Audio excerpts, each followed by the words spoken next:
And she just kept going. You know, it's like, you never heard of Bleach, man? He's talking to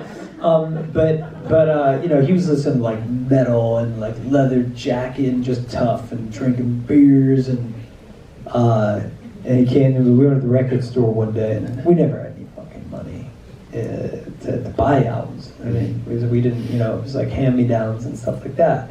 But he pulls out and he goes, here, you can listen to this. This is your band. It was Def Leppard.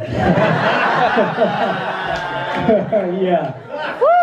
He's listening to Metallica. I'm over Def Leppard. But I found my niche. I found my niche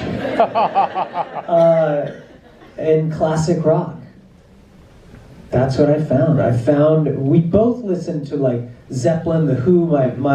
There was someone in the family that gave us a crate of albums, which was like the gift of all gifts. It kept on giving. Yeah, I mean, just life-changing. Yeah. And Led Zeppelin 2, my brother and I really responded to that. We used to take socks out of the sock drawer and like do puppet and mouth along his lyrics. You know, the Robert Plant. I don't know why, but it just really is. You know, I've been days for so long. And it just works. That's what you get for smoking reefer when you're 9 years old. But it was a formative time. But you know, from there I discovered Pink Floyd, which I had that was my first serious relationship was with Pink Floyd. And it was funny because I really fell in love with The Wall. Which album? The Wall. Well, I fell in love with The Wall, even though I had listened to Umaguma or Omagama, however you want to say it, or Metal, and some of those early ones. Yeah. But I had, and a lot of people of course, Dark Side of the Moon. But at that age, and because of the movie as well, I really thought The Wall was the masterpiece. Yeah. And that, you know, I listened to The Doors a lot as a band. I don't get a lot of, I forget to mention, but that was a band that was big. But my brother's always been more musical than me, to be honest, more gifted as a musician. And, you know, he was kind of a prodigy. He started playing drums, I think, when he was 4 years old. And he was really, really good, and is really good, but I'm gonna let him tell his story, but he had a big hiccup in the middle of his kind of drumming life, where he had to he had no drum set for a long time. We were rambunctious kids. But anyway, the classic rock was big for me, and it really taught me a lot about music. My brother was much more adventurous. He listened to everything from Weather Report to The Police to jazz to R&B to pop. I mean, to metal, and he still does to this day. My God, his fucking dressing room is so annoying. He'll go from the worst metal song you've ever heard in your life to you know, R. Kelly. And no offense against either of them, but together, that's a sandwich I don't want to bite out of. When did you guys start playing together? When did you start playing music? Well, he rejected me. As a big brother would do. Yes. Yeah. He rejected me. Really should have embraced me. We could have had a lot more success early on.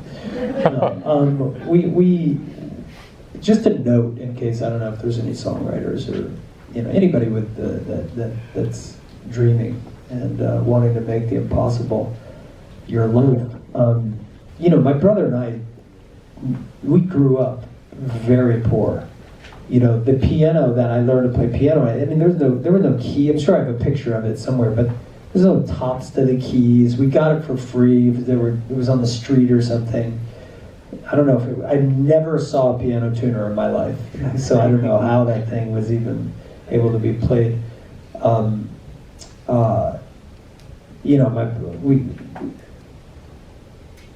We never expected to be where we are today. Even in our wildest dreams, this was not on the table at all. And it's a real gift. We do not take it for granted for a single second. Why do you think the partnership works so well?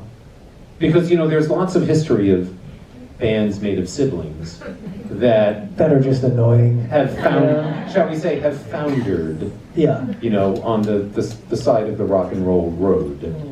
And yet you guys, this is, you know, 1998, this is 20 years. And we're still brothers.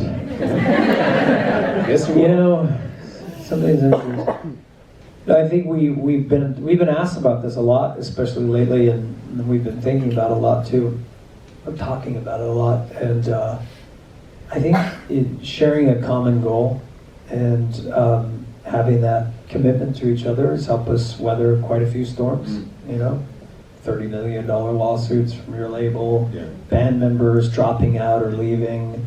You know, it's hard to keep a group of people together. But we're kind of stuck with each other, and I think that we've really enjoyed what we both have to offer. And the fact that we've had some kind of success, and in so many places around the world, has just been absolutely mind-blowing. It's been mind-blowing. So we've spent the last hour or so talking about music, almost specifically. Haven't mentioned the thing about Investing? Well, No.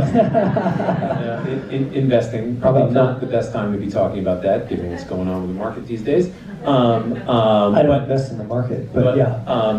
Film and television, and I'm more interested kind of in the creative process, you know, in terms of the difference, or maybe there is no difference for you, and how you approach it creatively between music and acting.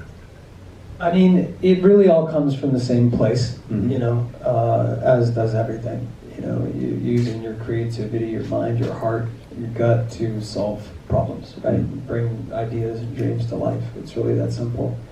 The process, the mechanics are a bit different. Yeah. The strategy can be a bit different. You know, making a film, you're handed a script usually, unless you wrote the thing, but usually you're handed a script, a given set of circumstances. You have an actor or actors opposite you, a director, an editor, a cinematographer, someone who does the music, and you're a smaller